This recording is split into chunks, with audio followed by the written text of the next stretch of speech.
So welcome to the Cracking Legal Innovation podcast. I'm Anthony Seal, CEO of Legatics, and I'm here with my co-host, Daniel Porus, Chief Commercial Officer of Legatics. Our guest today is Hugo Cassidy, a partner at Pinsent Masons. Pinsents are a global firm with 28 offices across 4 continents, and they're consistently recognized for their innovation in legal services. We first got to know Hugo as a partner champion of Legatics. And Hugo can tell us a little bit more about what he does in a second, but I think his role spans both internal use of legal technology and using legal technology on client projects as well. And I think something that really stuck out when working with Hugo and Pinsent Masons was that they were a very forward-looking firm and had quite a structured approach to looking at ROI, return on investment in legal technology. And I'd love to talk to him more about that today. Maybe starting with the ROI thing, was there a very conscious effort within Pinsent's to say, we're going to measure ROI on legal technology in a certain way? Yeah, so I'll get into that. Maybe just a bit of background, because I'm quite a weird creature in law. I specialize in tech-led and tech-enhanced delivery of services as a lawyer, which has been a deliberate step for me. But I started out life as a leveraged finance lawyer working on high-value, complex, and typically international financings. I have to say, without wanting to plug you guys too hard, Legatics would have been great when I was working on those transactions, but it was before that time. And then after about a decade of doing that, I moved into delivering a ring fencing project for a couple of large banks. And during the course of those 2 or 3 years, got into a piece of reg tech, which I developed with the team, which basically applied a series of complex logic rules over a series of registries. And that then spat out an answer as to whether that bank could have certain kinds of dealings with that entity. I loved that, wanted to do more, and then moved to PM to pursue that. And that's all I've been doing for the last 6 years. So that's how I've got into this role, and how looking at things like ROI on investment are like an essential part of the job. It just goes without saying that when we're looking at either developing, configuring or procuring tech, what is the benefit that brings? Okay. Maybe to pause on that then, what proportion of what you do is legal practice? What proportion is innovation? Yeah, really good question. So it has fluctuated in the last 6 years. I used to do sort of more intense bursts of R&D, and now I and my team are focused on driving revenue growth within the practice. So we're client facing, and we're focused on winning work from clients and delivering it better through that rich mix of legal expertise in collaboration with my partners at the firm, combining that with our technology propositions and capabilities. And when it's done well, when it's working well, it's highly effective. So the technology is part of the kind of revenue generating activity for the firm. Would you even be charging technologists out on client matters? Is that building an extensive practice around that? Absolutely. And that's I think a mindset that the firm has really got behind over the last few years. 6 years ago, I think, if I can draw like lazy broad assertions, our technologists would have been seen as back office and non-chargeable to a matter, and would have been just sort of essentially instruction taking, developing, and then the lawyers would face off. That's a broad assertion, right? It's not always going to hold, but broad. And now I regularly work with our technologists on our tech services side, and we'll be in client meetings together. We will pitch together. We will quote and build and deliver just as if they were a lawyer. So for me, that distinction doesn't really exist in the way that I deliver. Interesting. And so clients are starting to value legal services and technologists in the same way. So they even value the technologists more. Yeah. Is there a lawyer who's got upset because their charge out rate's been exceeded yet? Yeah. That's only a matter of time. Okay. But I'm working on a project at the moment where, actually the star of the show often is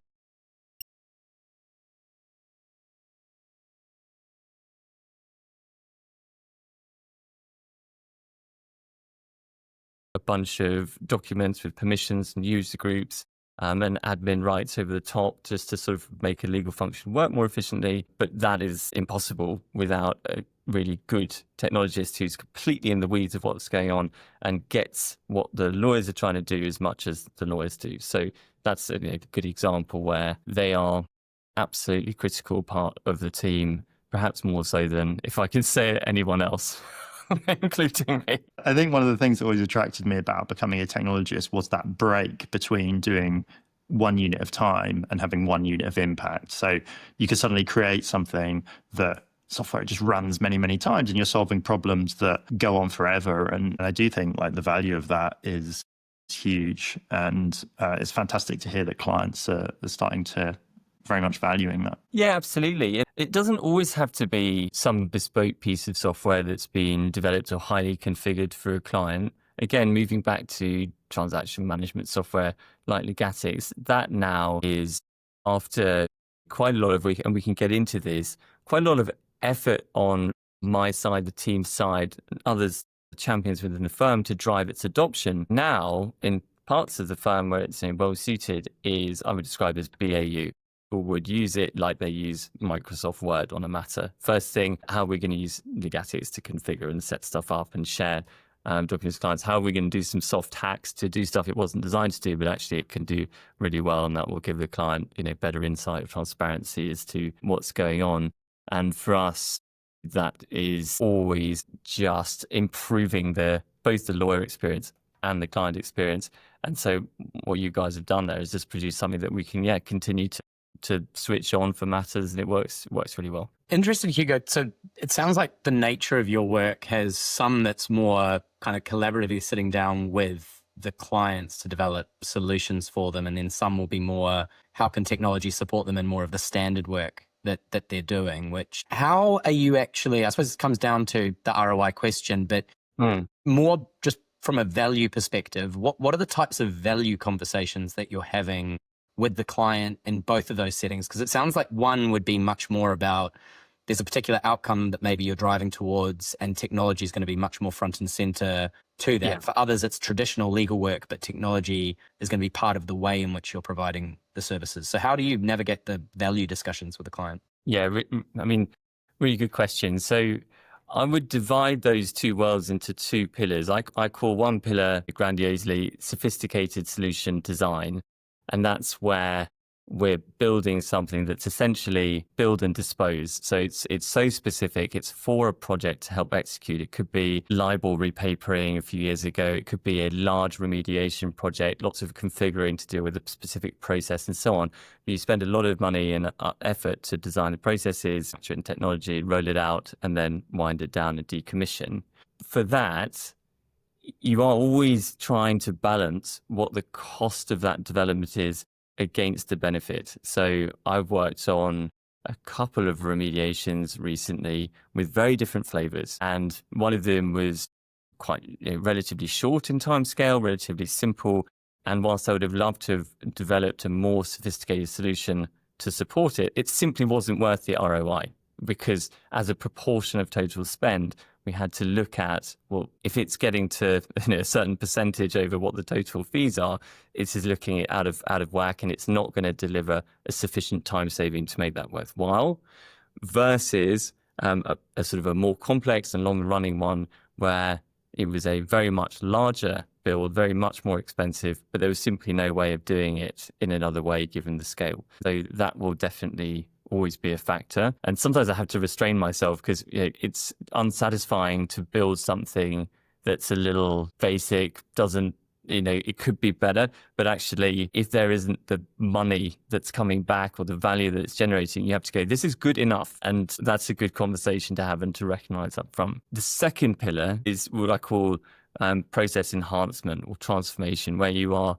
putting in place something that is more systemic, strategic to the way that a legal function or a client more broadly is carrying out a process. It might be a data protection impact assessment. It might be, how do we get through the first tranche of documents in connection with the financing, NDAs, mandate letters, term sheets, and so on. And that is where it's all about ROI. If we do this, how much money is it going to save, typically calculated through full-time employee FTE hours that are no longer spent on that activity. So something that might cost £1, £2, £300,000, £400,000 to develop, actually, if it's in place for 3 years and saves you X times hours times cost, well, that's really easy to make the business case for. And we're aware that our clients, when they go to ask for budget, are always having to make that case. That's something they're always happy to help support on as well. So, rule of thumb, if you're going to do a doc auto project, you're automating one document, it's a medium complexity, you're typically going to save 50, 75% time, which comes back to ROI and measuring it, which we're always keen to do, 50, 75% time compared to a manual completion of that document to get that first draft up and running. So you can quickly work out what your return on investment is over time for that doc. And then I suppose for some of those, they'll be highly repeatable. So although you get the ROI off the one time that you're doing it, if it's the same process you're going to be running multiple times, you factor that in as well to the discussion. So you've done that work on doc automation, but you'll do that on the next 5 transactions and therefore the ROI will be 5x. Is that how you think about it? Absolutely.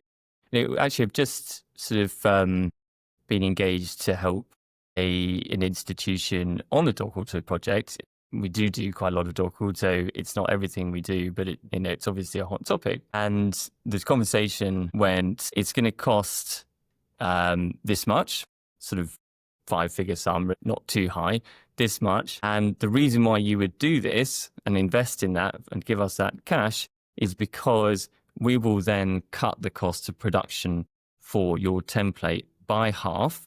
And this will pay you back in 6 or 7 iterations. So after that, you're in the money. We're in the money because we've got it to help us, and it's a win-win.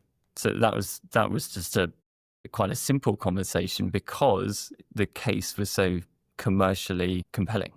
And that must really strengthen the client relationship as well on an ongoing basis to have that. Yeah, definitely. I mean, and this is where I don't know, when you guys are talking with people who are going to procure your products, is the focus always on, monetary ROI, or what are the sort of ROI metrics? Because there's so many. This is kind of the question we had for you as well, because Yeah.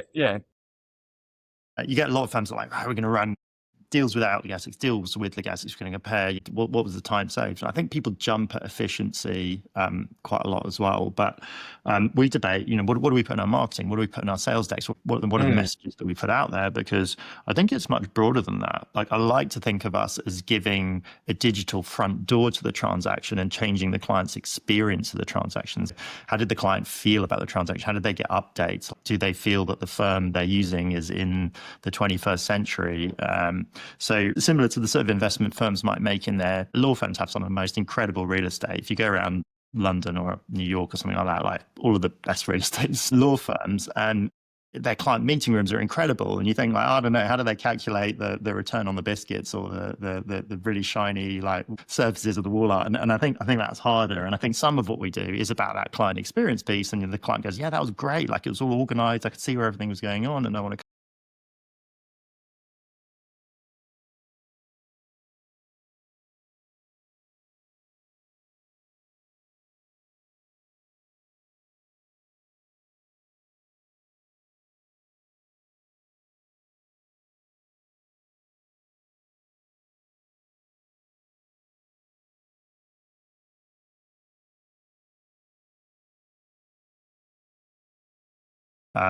Working out what the cost is if that all goes wrong. So there's quite a lot. Dan, you do quite a lot of work on this front. Yeah, I think first of all, Anthony, I think you've coined a new phrase, ROB, return on biscuits, which we'll have to have to dive into.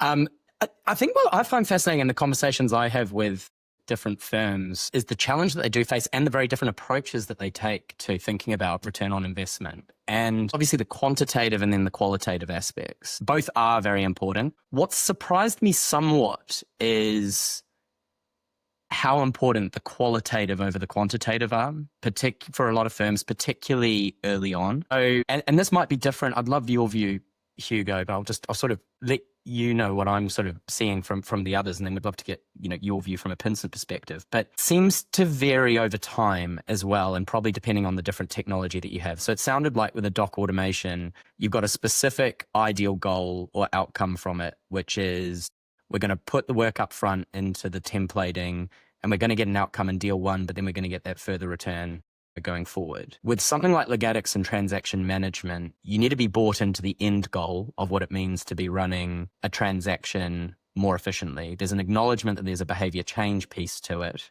which is going to take some time. So the question then is, what are our realistic expectations on the first deal? Because people are going to be learning a new way to do things. It's not necessarily going to be heaps more efficient the first time round. What we do find is generally it is, even with the learning time and getting going, but you're not going to gain the greatest efficiencies on deal 1, maybe even on deal 2, but you start to see that benefit maybe on deals 3, 4, 5, as people become more familiar with the systems. For a lot of firms in year 1, ROI might be more about, are we actually using the thing? Which is, okay, there's a bit of a quantitative aspect to that because you can measure it, but ultimately it's okay, we're bought into this, but do people actually want to use it? So it's more, do we like it? Do the clients like it? Is it being used? And that might be sufficient. And it might be enough to then survey teams after the first 5 deals, 10 deals, and just say, is this something that you would keep using? Is this better than the status quo? And it might be a simple yes, no. And that might be enough for, the first however many months or even the first year to then say, this is something we're going to double down on and we're going to invest in. You might ask the same of the client. How did the client, client X, how did you find running your deal on Legatics versus not? What we do find though, as the product continues to evolve, is you do need to be thinking more generally about what does the quantitative ROI look like. And we've come up against all sorts of challenges in relation to that. And it depends on the firms. And I found that the US firms in particular have a challenge where the product owners or innovation teams are siloed from the financial data that helps to actually run an ROI project, which actually makes it incredibly difficult to actually run some of those ROI ones. And we sort of had to help to support in navigating that. But ultimately, the ROI there comes down to some element of profitability. And it's ultimately, are we reducing write-offs? How does it impact on gross margin? What's it doing in terms of, you mentioned FTEs, Hugo. Are we freeing up capacity of those FTEs to work on other deals? So what I've been surprised at, that is ultimately where we tend to get to from a return on investment perspective, but actually helping support navigating how to do those ROI projects is something that I've found we've been more proactive in doing with a number of firms. Some firms are better at doing it and have more access to the data in the first place. But yeah, for others, it's more difficult. But yeah, would love your view on that from, how do you think of both the quantitative and qualitative, and at what point for something like, which has a behavior change piece, how do you think about ROI for that? Okay, so I've got a lot to say on this.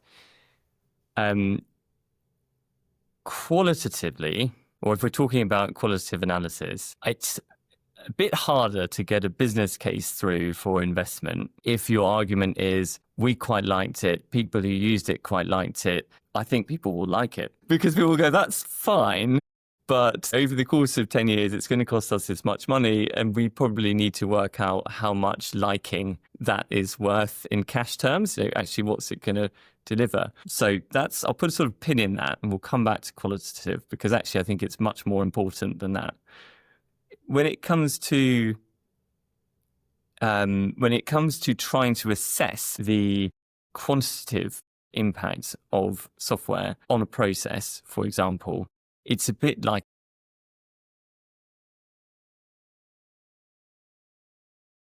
science lessons. If you want to measure the impact of something, you run an experiment and then you change that one thing, and everything stays the same. Temperature, light, the amounts that you're using, as much as you can. In legal transactions, you will be very lucky if you can only change one thing, which would be Legatics, because there's a myriad of factors that are going to affect how much it costs to deliver, ranging from who the people are on the transaction, what's their style, are they quite argumentative, are they going to make difficult points out of stuff that you're always going to get to the same outcome on, how international is it, how many countries are involved, what type of security are we talking about, what jurisdictions are you taking security in, how many lenders are there, how many borrowers are there? And suddenly, to try and just go, well, we did that transaction, and now we're going to add Legatics to something that looks a bit like it, but there are a few other variables that are completely going to make it difficult to compare. Well, scientifically, that's not an experiment. It's something that's a little bit more of a trying to spot a trend. So with that in mind, when we tried to do this exercise, we looked at a bigger data set. So we looked at a larger number of transactions, those that used Legatics and those that did not, tried to narrow down the variables that existed between those transactions. So jurisdiction, borrower, even the parties in terms of who the lenders are and so on. And then tried to work out what the impact of using Legatics was on a trend basis, rather than run one experiment, then run another. And we found that to be instructive, but it is not straightforward, because even law firms which are getting better at gathering data, to actually have all the data that tells you all the interesting variables for a transaction that might make it a bit more expensive or a bit more cheaper may not be there already. And so you might need to gather those as well. So that's a long way of saying it's really difficult in law, because there's always an element of complexity or difference from one transaction to another, typically.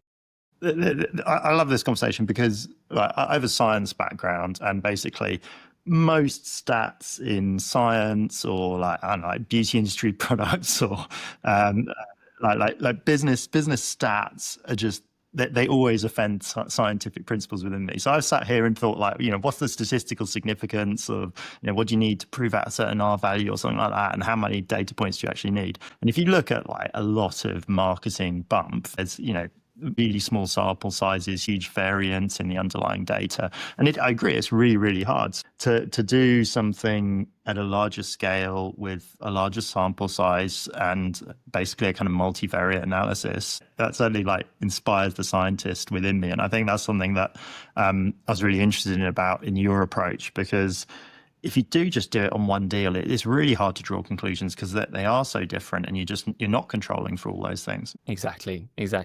So, and that is a struggle. It is not straightforward to do, but if the data exists, and actually you'll get closer or fewer variations, typically the more straightforward the transaction is, and so that can be more comparable. If you can get that to work, that can make business cases and actually encouraging people to use it a data-led exercise, which is often people will find very compelling. If we're done on that, maybe we could shift the conversation over to the qualitative feel, which I think can be dismissed from people who are obsessed about trying to find a monetary ROI, but being in the industry is hugely important. So anecdotally, we've used Legatics on a template update exercise for a client, and we have a vast array of really powerful tech tools and capabilities at our disposal. Generative AI, R&D ongoing, smart due diligence approaches, lots of doc auto approaches, transaction management software, and so on. But the best fit was Legatics for this one, and the client loved it. It's not like we had priced it in and we didn't work out whether it made any difference, but the client absolutely loved the way in which they were able to keep track of everything, had transparency of where we were going, and weren't trying to use emails to track what was with them and what was not. So that's a purely qualitative feedback, but it made a huge impact, and it definitely deepened that relationship and triggered conversations within that institution. Is there a way to turn that, though, in that qualitative example into something tangible or quantitative in terms of, did it lead to more work? Or, I don't know, in a relationship catch-up meeting, did it confirm that, you're going to be on the panel for another year? Or, is it something that you can point to from an ROI perspective more than it just being very happy client? For that one, it's deepened client relationship. It's one that was already well established, but actually it was showing that we are backing ourselves to suggest ways of doing things differently, which are, for us, this is a great piece of software that we use to enable our transactions.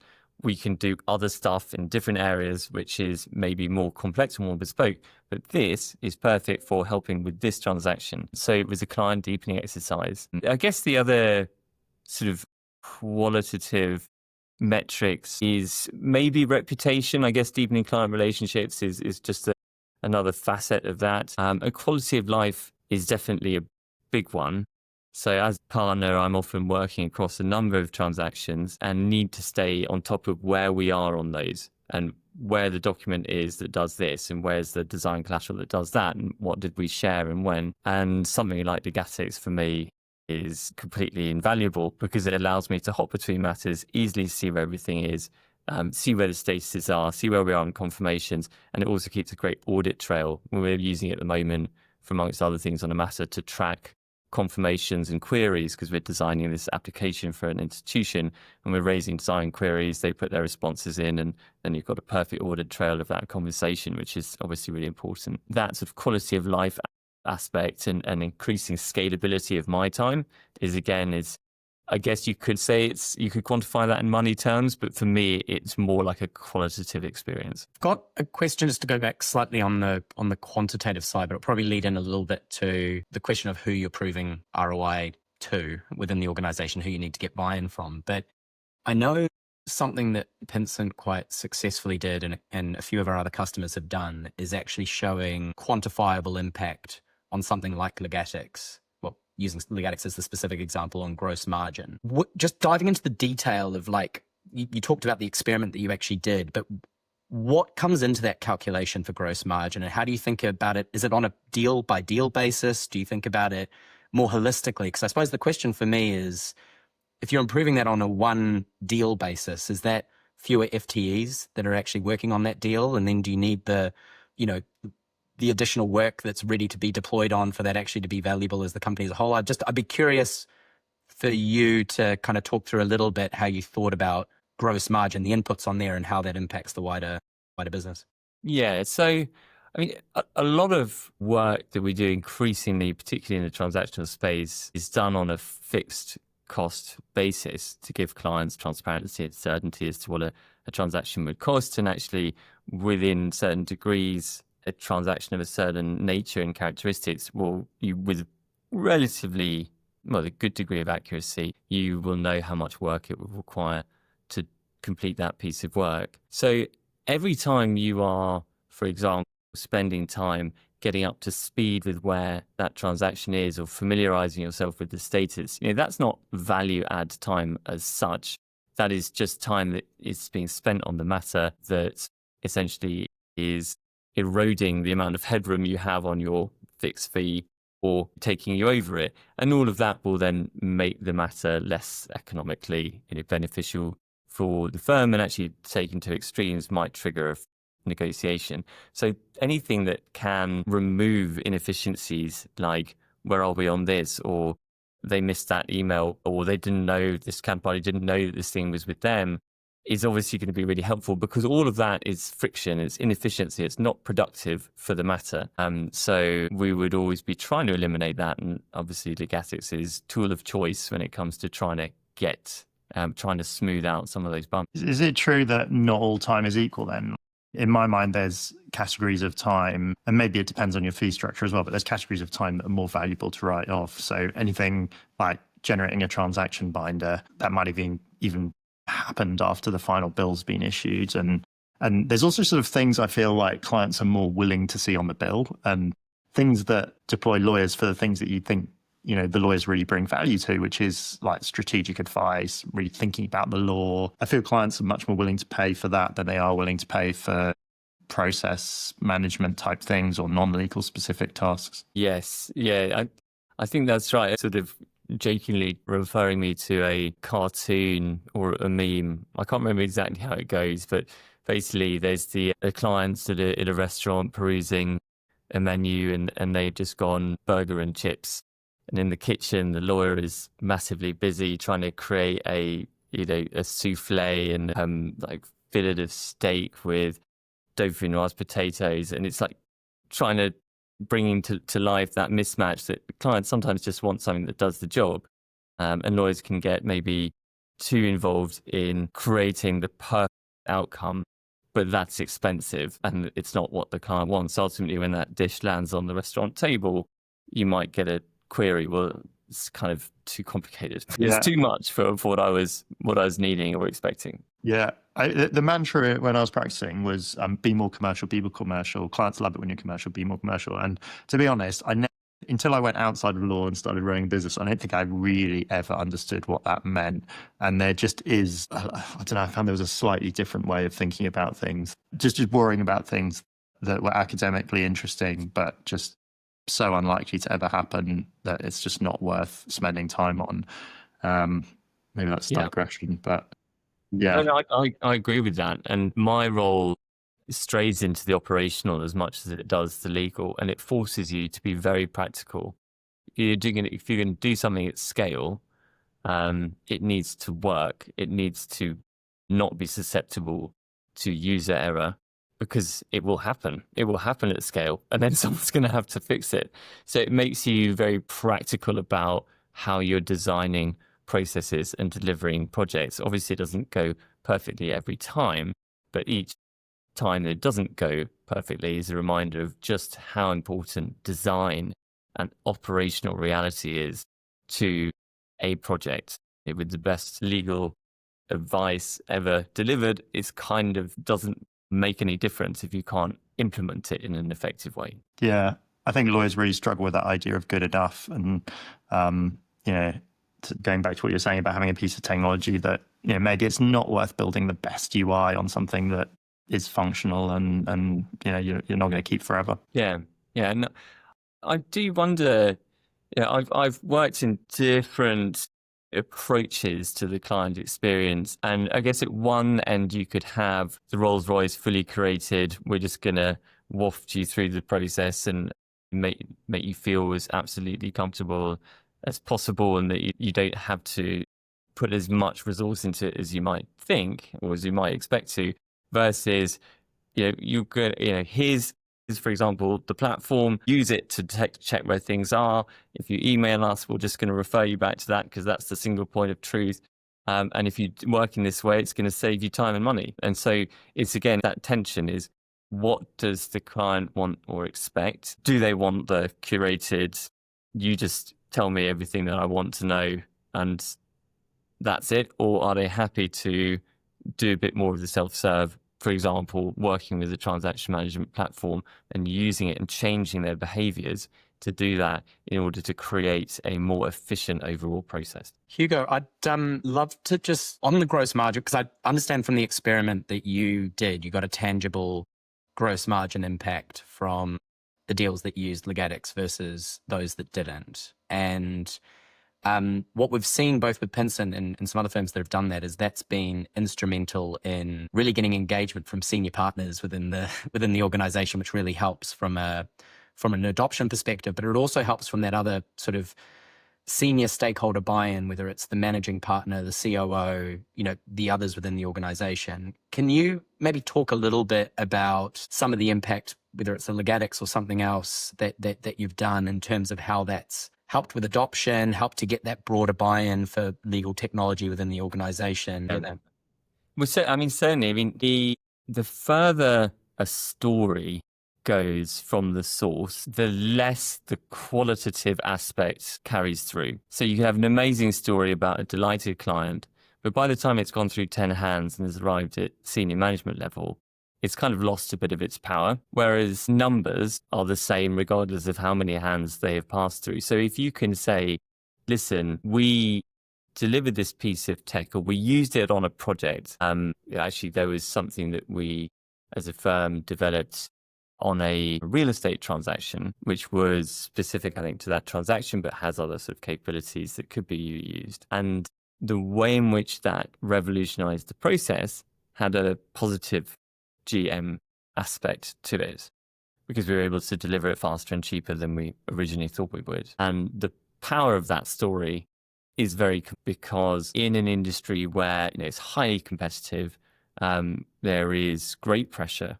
on rates and fees from clients.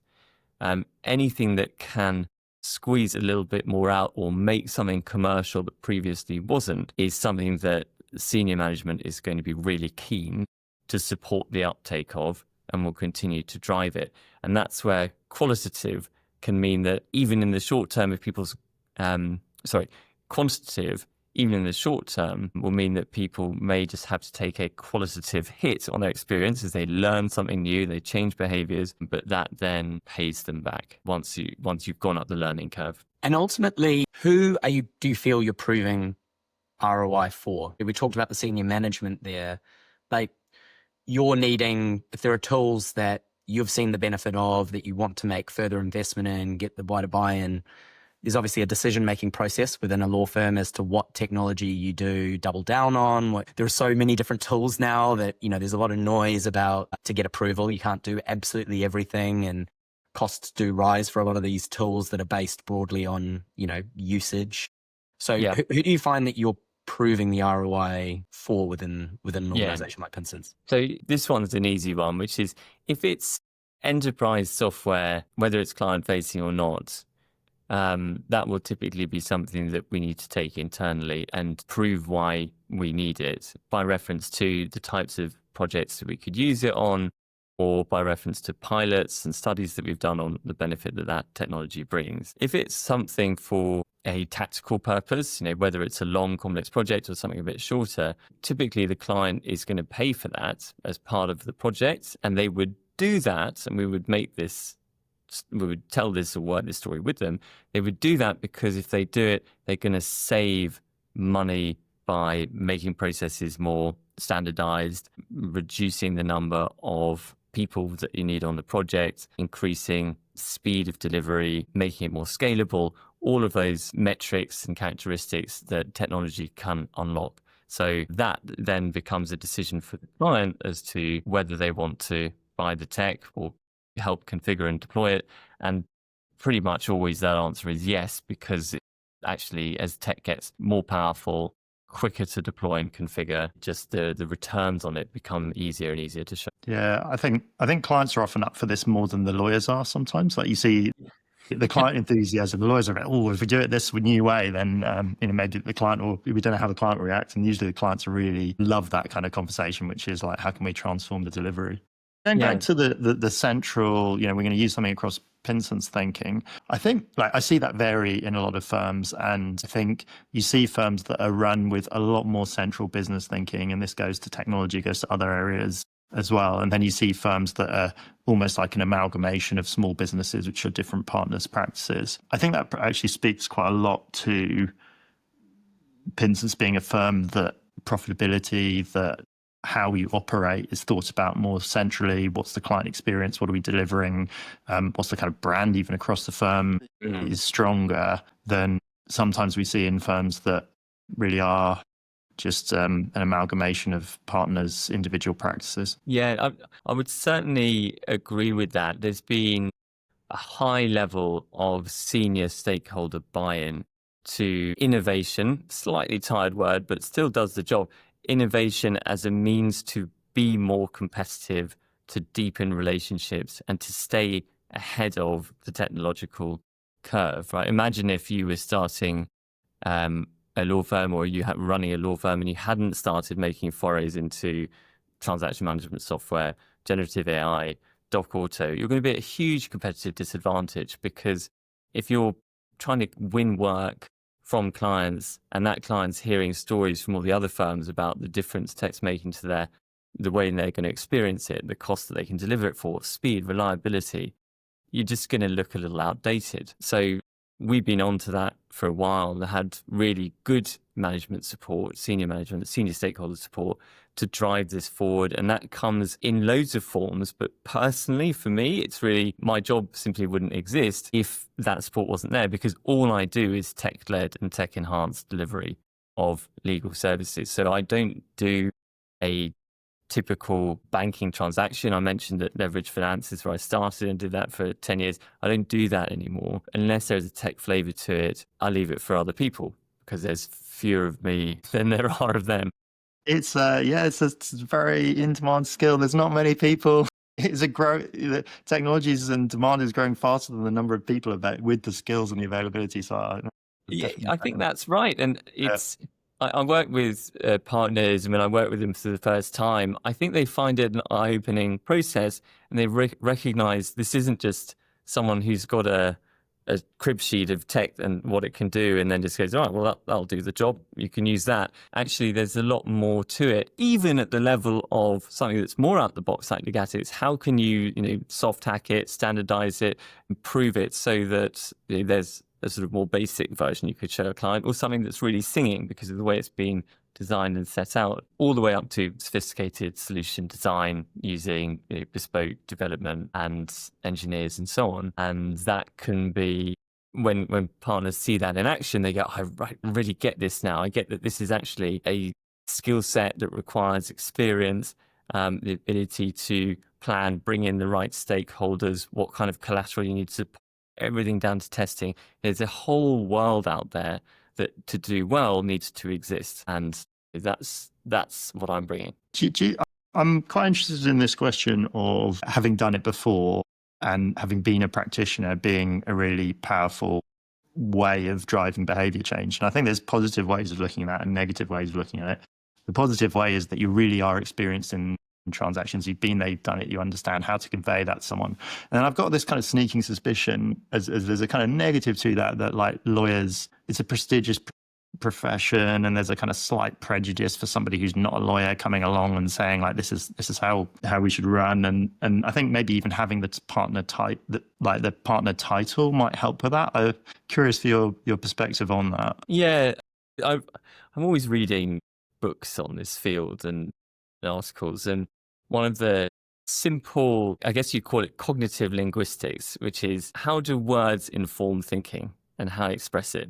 And typically people in law firms refer to lawyers or non-lawyers, as in there's our expertise and then there's everyone else who's in this sort of bucket. And frankly, it's not as important as the lawyer label. I'm really keen not to use that because I think from a cognitive linguistic perspective, it's really unhelpful. So it's fee earners, who might include my technologists and the people in my team who are lawyers, or it's the lawyers and the technologists, but avoiding like the plague the term non-legal, which I think used to be very prevalent. I think probably still is, and people still slip into it because it shows a thought process. That's the whole point about cognitive linguistics. The words you choose will inform the way you think about stuff, which I kind of find fascinating. So that mindset is shifting, for sure, but it certainly helps if you are on an innovation journey within a law firm, particularly to have lawyers who are driving that journey forward. I know that, I'll finish this point, but I know there are some in the sector who go, well, why are lawyers getting involved in tech-led delivery of legal services? And I think it's the least worst solution, because without lawyers doing it, it's very hard to get the traction within the wider business. I do feel that's the tension where ultimately what we've seen with, obviously we've got the lens of the Legatics rollouts, but it varies from firm to firm, but there are common themes that do come out. And one of the most common themes has been where you do have senior partner buy-in, or, partners that are really engaged. That is one of the single greatest things that will lead to successful implementation and adoption. And a lot of it is role modeling. The reality is I remember what it was like as a junior lawyer, and early in your career, you want to do right by ultimately the partner in your team for your own career progression. And you want to do things coming up to any performance review that ultimately you can tell that they value. And if you're going along to some training for new technology that's been brought in, but the partner doesn't show up, or they're not engaged with it, or they're not saying this is something that we value, I'm going to go back to my desk and I'm going to say, well, clearly the partner just values me doing my legal work and not doing this. And it's the simple act sometimes of just turning up to the training. They don't even need to attend the whole training session. It's ideal if they do, but just saying, we really value this technology that we're bringing in. We want you to use it. We see that immediately lawyers go back to their desks and they'll play around with the software. They'll get going with it. So I do agree with what you're saying, Hugo. I think it's a tough one, because I think getting buy-in, and ideally people who engage with it directly like yourself, who know the details of it, who can advocate for the benefits and can actually sit down and to do it. But at the very least, having those advocates. The other part, which is your sort of fee earner, non-fee earner part, I think then it doesn't matter, my view is, matters so much who the product owners are and the ones who are implementing, provided you have someone, let's say like yourself, that is advocating for the software. There can be others who are actually going to be on the ground supporting. And we've seen how, again, that is something that's led to the successful implementation. The one interesting point that I was keen, a trend I'm seeing, which varies by geography, is the degree to which the time spent by whoever it is that's implementing the software, that's not strictly legal work time, is actually being captured as part of the costs for doing the deals. And we see different trends. Sometimes that's value add that's provided. If you've got a legal engagement, you've got the software that you're implementing, and there's a potential cost that could be added on and provided to the client there or not. We've discussed that already in your views on, the different dynamics and whether you do that. But then there's also the time that's spent on supporting and implementing that technology, and whether the non-fee earner or non-lawyer time that's spent doing that should be captured on there as well.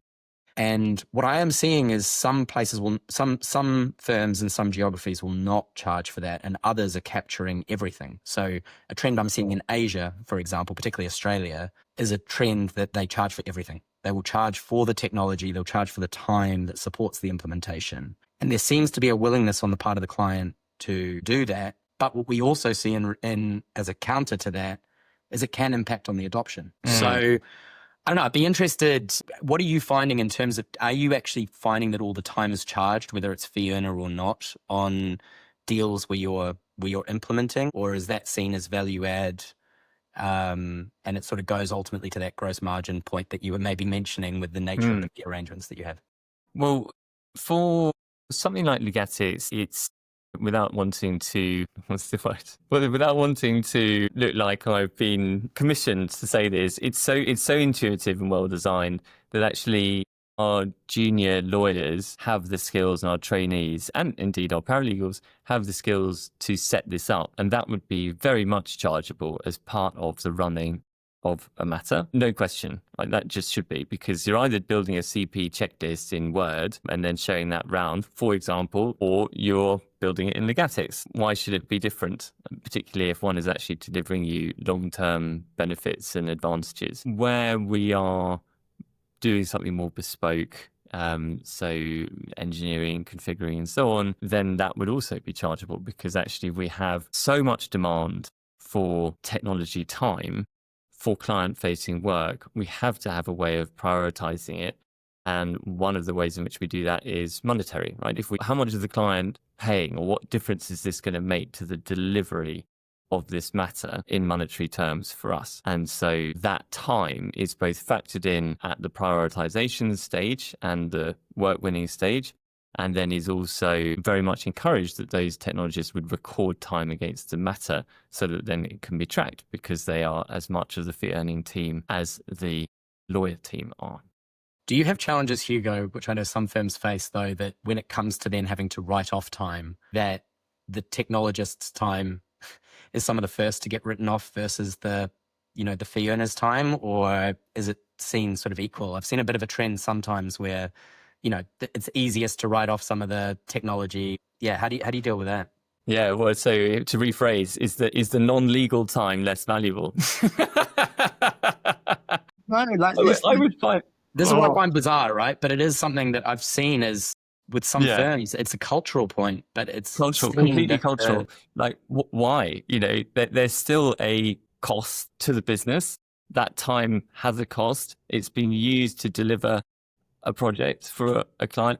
Why is it being challenged that way? And maybe it's kind of because some people have targets and some people don't have targets, and it's easier just to kind of massage that. But ultimately, it's distorting. It's distorting for the business to ignore a cost of production, which might be really material. You might go, actually, goodness, now we've taken that into account, this matter that we thought was fantastically commercially viable is not at all. We're basically paying for the privilege to run this matter because of the amount of time, non-lawyer time, if I can use that in square brackets, in speech marks, to deliver. So I think it's very distorting to do that. And it's certainly not something that progressive teams who are trying to work in this multidisciplinary way should be considering. I don't think they would. I think this lawyer, non-lawyer thing can be a bit of a proxy for ROI and value where you don't have that quantitative piece. If you are thinking about yourself as a business, you don't care what training someone's had. You don't care whether they've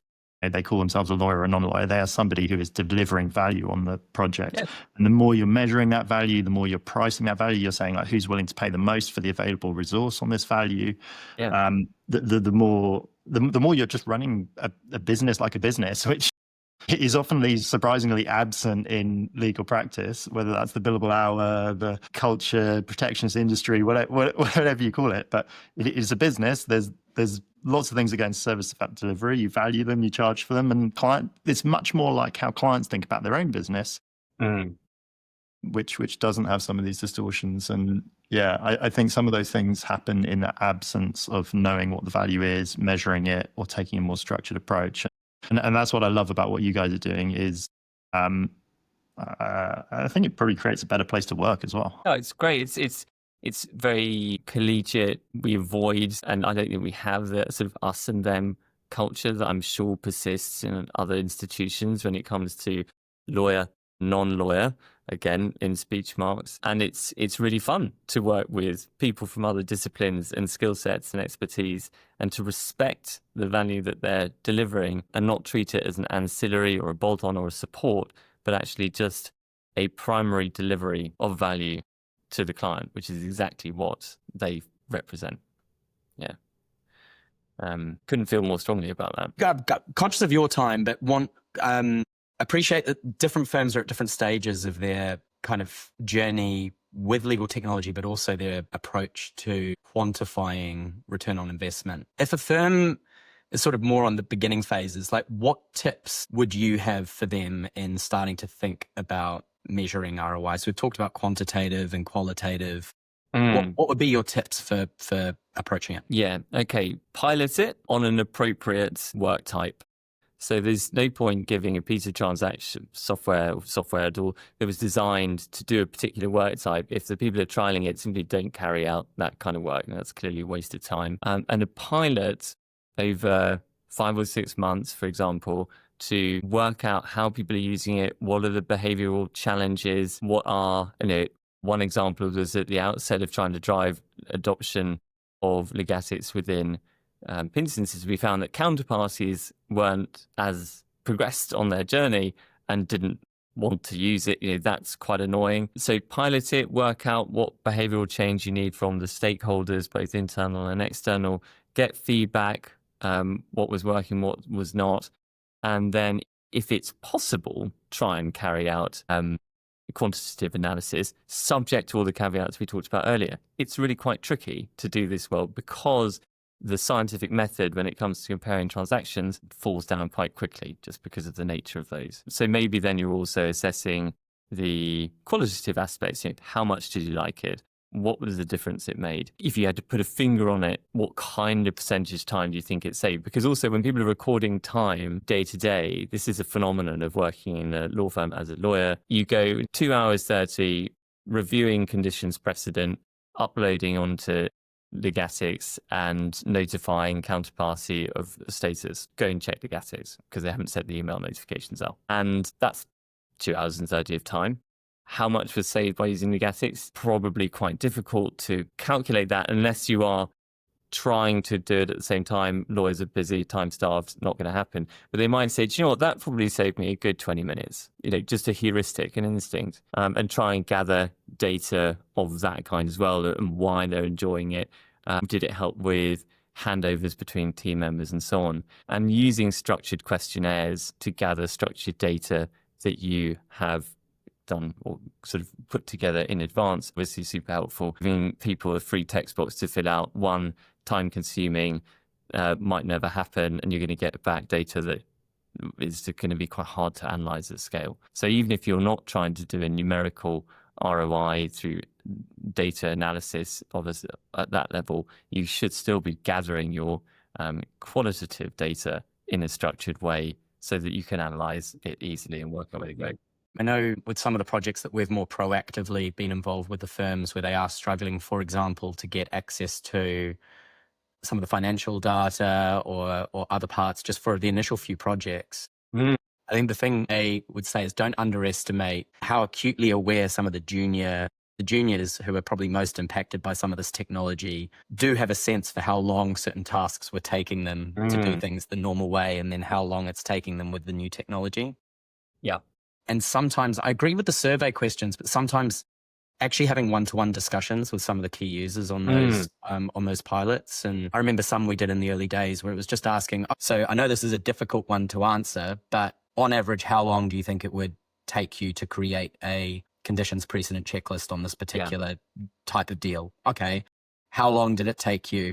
You have to estimate, it's not going to be perfect, but if you ask that same question to a large enough group of people, you can start to extrapolate out some data points that, although not perfect, can help to quantify some of the benefits. And it's enough to at least for that, and for those initial few deals, to have a little bit of a business case, and then maybe do that larger scale quantitative project that you sort of mentioned afterwards. But that's certainly, we've found that to be helpful. And marketing is so important. You mentioned earlier the importance of having champions, ideally at the senior level, to encourage uptake and to incentivize uptake. And that level of support when it comes to piloting, as supported by data that you've gathered, is fundamental. It does require a lot of energy to get something adopted, particularly within a law firm, because it requires behavioral change, investment, comms. It rarely happens just by itself. And actually, I'm sure that there are loads of stories of law firms procuring tech that people don't even know that they've got and are available to them within law firms. Why? Just because that hasn't been marketed internally, essentially. So that's really important as well, is sustain a high burst of energy to get a self-sustaining reaction going. It kind of damp squib of a launch with a bit of a pilot that no one knows about is consigning whatever you're working on to the high risk that's probably not going to go anywhere. I don't know if you guys... I don't know if you guys have seen examples of that where a pilot or a trial has been sort of attempted, but it hasn't really got any traction and it's kind of just fizzled out. Multiple times. And there are occasions where you do get the opportunity then to do a bit of a relaunch and learn from it, but there are times where you don't. And I think, it comes back to some of the points that we've already discussed, but just, I think we've had the most successful implementations. It's where it's a very collaborative process between us and our customer, where what we have seen are themes that have emerged from a successful rollout. Depending on the type of firm, the firm may have already implemented lots of technology that requires a lot of behavior change, but they may not have as well. So it's a very collaborative process where we can say, look, across X number of rollouts that we've done, these have been the common themes that emerge that do lead to successful implementation. And we've talked about things like the senior partner champions, how are we going to get awareness out there? What's the training? What's the plan for training? How are we going to actually train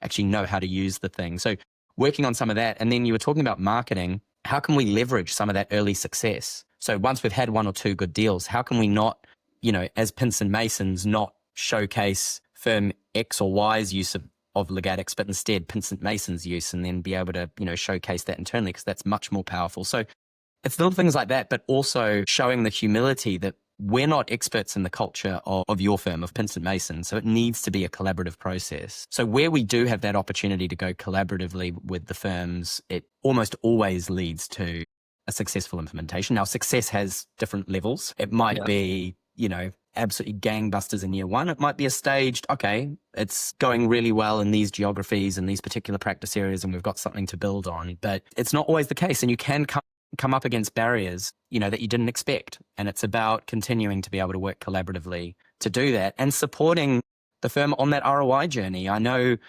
people might be bought in internally, but they're going to have to go off and continually sell the solution internally to keep getting further buy-in from other teams, from other senior stakeholders, from ultimately whoever the ultimate decision maker is, whether it's the chief information officer, chief operating officer, managing partner. And I think that's where, Hugo, the things you were saying, it might be early on more the qualitative things. Oh, this has delighted the customer. This has delighted our client. This is, the lawyers absolutely love it.